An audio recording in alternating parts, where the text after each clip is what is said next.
One day, King Shantanu, the ruler of Hastinapur from the Chandravanshi dynasty, was out hunting near the banks of river Ganga when he saw a woman of incredible beauty. The woman was Ganga herself in a human form. Shantanu, mesmerized by the beauty of Ganga, approached her and proposed to marry her. He offered her to be his wife and the Queen of Hastinapur. Ganga agreed to be his wife, but at the same time put forth a condition. She demanded that Shantanu would never stop her from doing anything or question her actions. If he did so, upon giving him an answer, she would leave him forever. Shantanu, blind in his love, agreed to Ganga's demands, and the two married. The kingdom wholeheartedly accepted their new queen. A few months had passed, and the people of Hastinapur were anticipating their crown prince, as Ganga had conceived with Shantanu's child. Soon the time had come, and Ganga gave birth to their first son. King Shantanu and the people of Hastinapur were filled with immense joy. The next morning, King Shantanu saw his wife Ganga carrying their newborn and walking towards the river. The king was confused to see the queen walk away with their child, unaccompanied by anyone. So he decided to follow Ganga and soon witnessed the biggest shock of his life. As Ganga reached the river, she drowned her first newborn into the river, thus killing their child. Shantanu was devastated, but could not stop or ask Ganga for an explanation due to the promise he had made. The gruesome event repeated when Ganga was bearing the king's future children. One after the other, Ganga had delivered 7 children, and each time she would walk up to the river and drown each of their children. And despite the king's grief, he could not step up and demand an explanation from Ganga. The ministers of the king had started questioning the king, worrying if he would ever have a successor to his throne. The whole kingdom had started questioning the act of their queen, but Ganga remained unaffected by it as if nothing had happened. Finally, Ganga was pregnant for the 8th time with her son.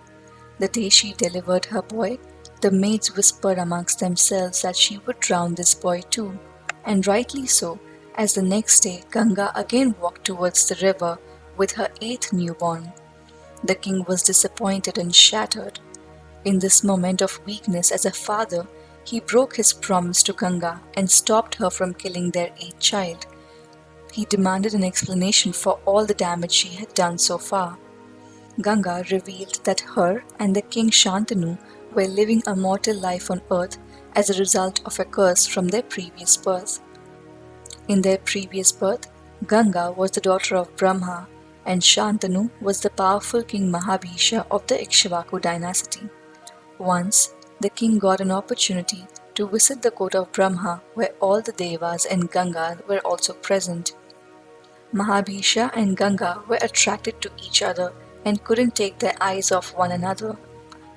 While the celestials were worshipping Brahma, a wind blew and displaced Ganga's clothes, revealing her body. Everybody present in the crowd bent their heads except Mahabhisha, who kept on looking at Ganga's body. Ganga noticed the king staring at her body and did nothing. Instead, she was enjoying the attention. Upon seeing this act, Brahma lost his temper and cursed Mahabhisha and Ganga to be born as mortals, and that Ganga will cause him much pain. Then she told him that their 8 children were the 8 Vasus who were cursed by sage Vashishta to be born on earth as mortal humans.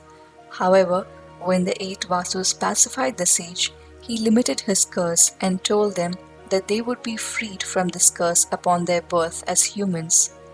So she released the 7 newborns from their human lives by drowning them.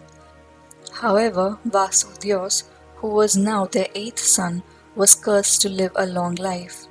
But sage Vashisht also gave him a boon that he would be virtuous, conversant with all the holy scriptures, and will be an obedient son to his father.